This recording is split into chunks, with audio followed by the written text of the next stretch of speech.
tere! Bingoloto on uuenenud. Tihtipeale on uuendused jube tüütud. No teate küll, oled harjunud tegema midagi nii ja siis pead seda hakkama tegema naa.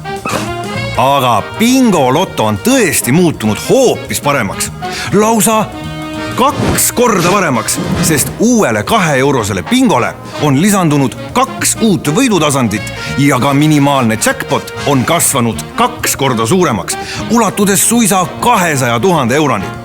Aga nüüd kõigest täpsemalt ja suuremalt.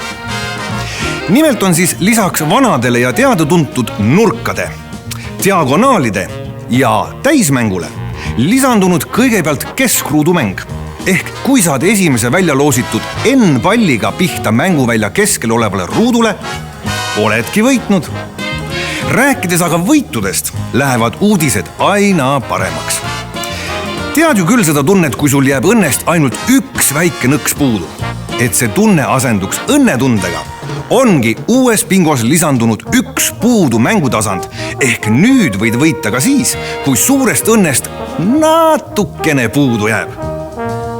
Ja kui me räägime suurusest, siis seal ikka kohe on, millest rääkida.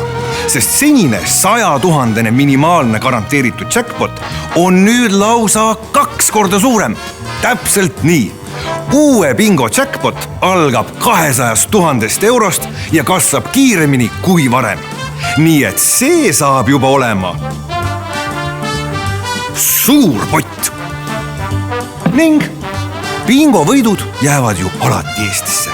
Nii et ootan teid mängima, sõbrad, sest bingo on nüüd 2 korda parem kui kunagi varem.